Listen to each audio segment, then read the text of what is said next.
Hey everyone, this is John Wright, and I'm back here with my GX460, and today's project is to install some KSP Performance wheel spacers. They're 1 inch, which is what I think I need in order to stop a rubbing issue that I have with my 285 70 R17 tires, okay, that are coming up into here. They're just barely rubbing on my upper control arm at full turn when I'm actually compressing or going off-road with the suspension. Around town I don't have a problem, but I need a little bit more space. I don't want to go too far out because then I'm going to have to deal with other issues that I might have to cut away some material in order to make that clearance. So we're going to try the 1 inch KSP. Found this brand available on Amazon. Seemed like a really reasonable price. They are forged aluminum 6061 material, and they have 10.9 studs, pretty similar or comparable to all the other performance spacers that you're going to find out there in the market. And anyway, so this video is really just about talking about the setup and how to install it. Just want to let everyone know up front that I'm receiving these KSP wheel spacers as a gift from KSP in exchange for the installation video.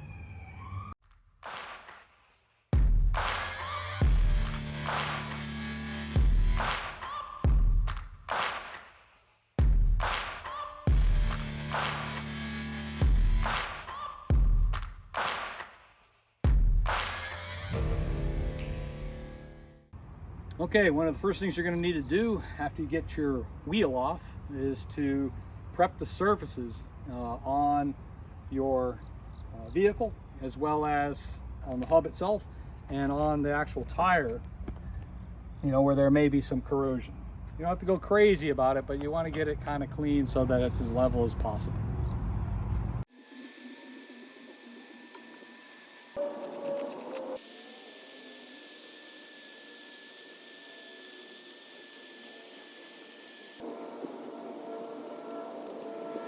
Okay, so when you receive your KSPs, they're going to be packaged rather nice. There's 2 boxes that come together because you order them in a set of 4. You open them up.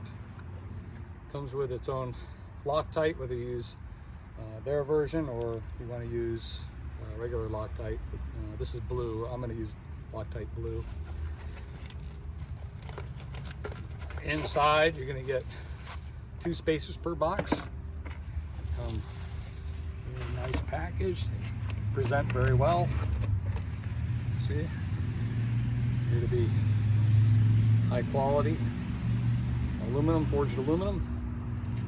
These nuts that come off, these are actually going to go on your existing studs, and we're going to place this straight on. So I'm going to show you how that fits and walk you through the process. You realize that when you buy spacers, having hub-centric ones are key. They're preferred over just lug-centric.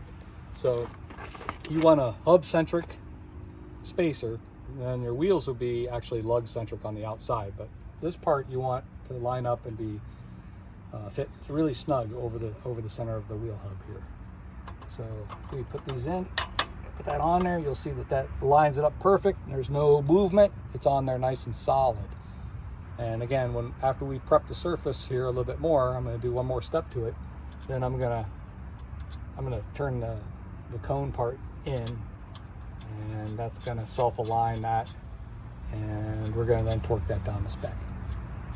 So you've prepped your surface, it's all clean, and you've cleaned that off with a cloth so there's no dust in there. And the next step, which is I suppose it's optional because I see a lot of folks on YouTube not doing it, but I'm going to go ahead and add a layer of anti-seize. This is Permatex. You can get this off of Amazon or at your local hardware store.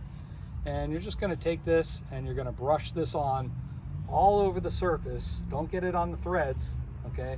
Because we really don't want to put a lot of anti-seize on the threads, because we're going to use thread lock on the threads just to put a good generous amount on there. I'm using blue, that way it can be removable.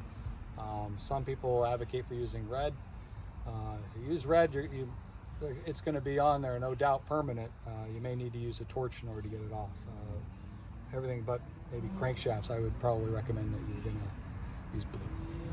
So one of the things that I was curious about with KSP is that I had noticed that the center ring here was a little thinner than what maybe some other competitors might have. So I was curious to ask, I actually emailed KSP and asked them for an engineering explanation. And they said, and it makes very much sense to me, that they said that this is hub centric, so the back of this, okay, is going to fit nice and snug on your hub, and it does.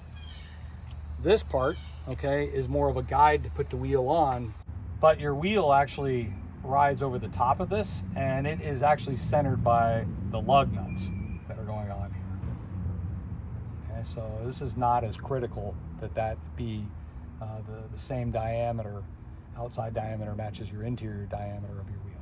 So what we're looking at here is on the GX460, the wheel spacer, okay, I have 1 inch here that you're looking at. Clears fine in the front, but the studs in the back, even though they're the same length, it's just a different brake housing, I suppose. This sticks out by about 1/8 of an inch, 1/4 of an inch or so, just a little bit too far. So the solution is either I'm going to have to cut down the studs, or I might just try to exchange or try to get a different spacer that's maybe 1.25 inches. I think that would work just fine. It's really important that you make sure that you use the torque wrench so that you have a consistent amount of foot-pounds on every one of these, on the tire, you know, as the wheel tire, as well as to the actual hub itself. If you have too much, especially if you have it heavier on one side and lighter on the other, I mean, you could definitely be prone to cracking. If you over tighten too much, tightening it too much isn't necessarily better. You know, this isn't designed to handle forces above what are recommended. So, you know, follow the guidelines in the directions, okay?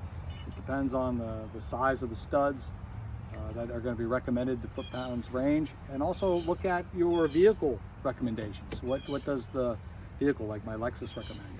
And then that way you're more likely to be successful with the spacer. I just want to thank KSP again for helping out on this project and providing this opportunity to make this install video. I want to make sure that when you're done with the project here, don't forget, turn your tire back and forth. Make sure, like I did, I had to clear with my 285s, make sure I'm clearing my upper control arm, and I am nicely clearing that. I started to open this up a little bit. I may go a little bit higher here, okay?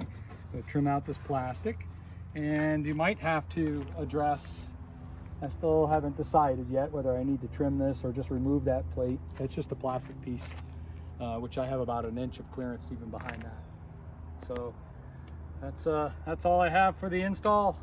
Thank you very much for watching, and good luck with your project.